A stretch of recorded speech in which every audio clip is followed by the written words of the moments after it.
Hello, everyone, and welcome to another episode of 90 to Zambo Talks, Bedtime Stories. I'm Rick. This episode is First Heat. I wrote the book, which is what these videos are all about. In a nutshell, it's everything it took to make happen the clandestine importation of nearly 30 tons of marijuana when it was totally illegal between 1969 and 1981. So, moving along, following Baraxo, which was the last run of the season, it's now the summer of 1970. And Phil and Dell and I are in summer school, again, water skiing and taking classes and preparing for our graduation in December.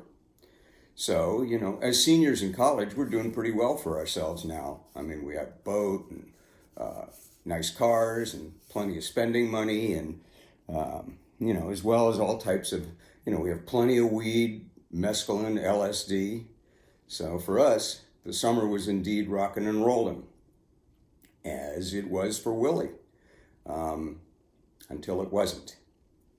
So as I previously told you, Willie was now living his dream that he'd envisioned just a few months back from our first smuggling trip. So he's living out in the desert. He's got a nice rancho, and he's got a sports car and boat and motorcycle, and certainly the women of his dreams. It's all the fantasy of his dream is now coming to life. But he was also gaining some local notoriety down in Arizona as the result of his flamboyant lifestyle and his not so quiet whispers in the desert of his smuggling activities. He was becoming known. So as it happened, the local cops caught wind of his friend's smuggling operation, his friends who were smuggling from Arizona to New York, and they busted him. And they busted him. They busted Bill and JP and their driver. Well, Bill and JP kept their mouths shut, but the driver couldn't talk fast enough. He just told them everything about everything he knew and everybody he knew, including Willie. So now the cops knew about Willie too, and one summer morning they raided his house. He was just lucky that when they raided his house, he was prepared. And I'd like to read to you a little bit about how that happened. So, Willie was attending Arizona State Summer School when, at 6 a.m. on the morning of July 10th, 1970, 10 agents and sheriff's deputies with guns drawn raided his rented ranch home. Fortunately for Willie, his golden retriever Sunshine began barking when she heard cars coming up the long dirt driveway leading to the isolated ranch home. "This is the sheriff's department. Open the door immediately. We have a search warrant," shouted a loud voice from the other side of the large double wooden front doors decoratively adorning the ranch's entrance. Willie had woken up to the barking and the incessant banging on the door.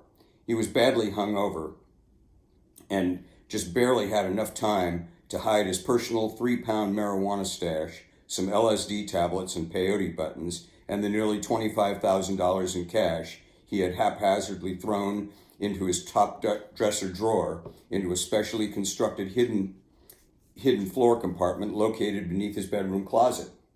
He came to the door wearing nothing but a pair of psychedelic tie-dye boxer shorts.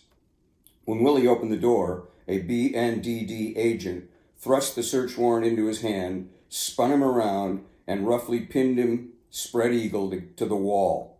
"What's the meaning of this?" a stunned Willie exclaimed. "Are they here to get rid of the giant bat and the odd-colored pterodactyls?" said Chloe, his blonde girlfriend for the week, still hallucinating from the extremely powerful hit of acid she'd taken the night before. "Fumigate the kitchen. The pterodactyls are guarding the rutabagas, and I need to get past them to make some jasmine tea. Willie, I'm still really dizzy." The agent was momentarily disconcerted as his gaze fell upon the spaced-out blonde clad only in a pair of pink panties and matching bra. "Are you Willie Sherman?" he said, returning his attention to Willie. "Yes." "We have a warrant to search this place. We're looking for the drugs you're hiding." "You obviously have the wrong address. There's nothing here, and I don't peddle drugs." The agent quickly handcuffed Willie's arms behind his back and took him into the bedroom, where he was interrogated. A young, puffy-faced sheriff's deputy gently took Chloe's arm and led her into the kitchen. "Let's go and see what we can do about that giant bat, honey," he said, still fixated on the scantily clad young woman. Maybe you can make me a cup of tea while you're at it." Luckily for Willie, Chloe knew nothing. She barely knew her own name. Although the cops combed the residence for nearly 2 hours while Sunshine was locked in the bathroom, wildly barking, they found nothing. The agents debated whether to call the paramedics for Chloe.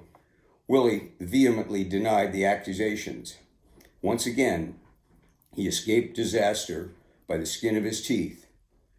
From then on, the heat was closing in. Willie was followed constantly by the police. 2 days later, he finally eluded his tail long enough to place the Alvin Lee to Ted Schwartz coded telephone call to apprise me of the situation.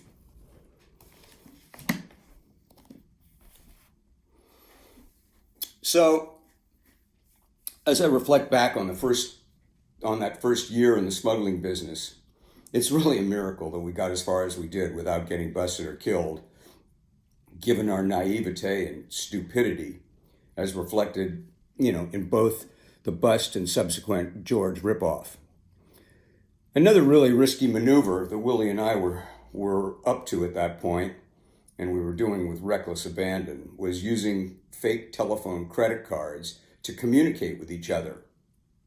Let me read to you the passage earlier in that section about what that was really all about, because it's kind of interesting. Hello, this is the operator. I have a collect call to Alvin Lee from Ted Schwartz in Tempe, Arizona. Will you accept the call? No, Mr. Lee is not at home. Can he call you back later? I put the phone down and walked 3 blocks down Pacific Avenue to a phone booth at a gas station to return Willie's call. He and I had worked out a system of telephone communication which was private and free. He would call me person to person collect using the Alvin Lee to Ted Schwartz code names, I being Alvin Lee and he being Ted Schwartz. I'm not sure where we came up with the Ted Schwartz, but Alvin Lee was the guitarist for the rock group 10 years after. Anyway, I would refuse the call, then walk to a nearby phone booth and return Willie's call, where he would be waiting at a prearranged phone booth in Arizona. Since I already knew the number, I would call him back using a fake telephone credit card number. Then, talking phone booth to phone booth, we could freely discuss our newly formed marijuana business without being overheard and without paying for the call. So, after a few months, we stopped doing that. I think we realized back then that telephone security was an issue we needed to deal with. But in the beginning, we did it to save money. But after we once had money, we realized that this was an unnecessary risk and a dead giveaway if anybody was listening. So we still needed to use the code, but after that, we didn't do it for free anymore. We carried rolls of quarters with us. So anyway, we survived. Although I didn't know it at the time, I think our friends Tahoe harvesting of hemp along the banks of Kansas riverbanks, and us carrying kilos across the desert in the middle of the night, I think both of us realized that this was not the future in the marijuana business if we wanted to continue. So stay tuned. We're just getting going. It's 90 to Zambo Talks, Bedtime Stories. The book, 90 Degrees to Zamboanga. Here it is. Memoirs of a 20-year marijuana smuggling adventure. If you like these stories, subscribe to my channel, hit the like button. The book's available on Amazon in both Kindle and paperback. So the website is 90tozambo.com. So stay tuned, and I'll be back.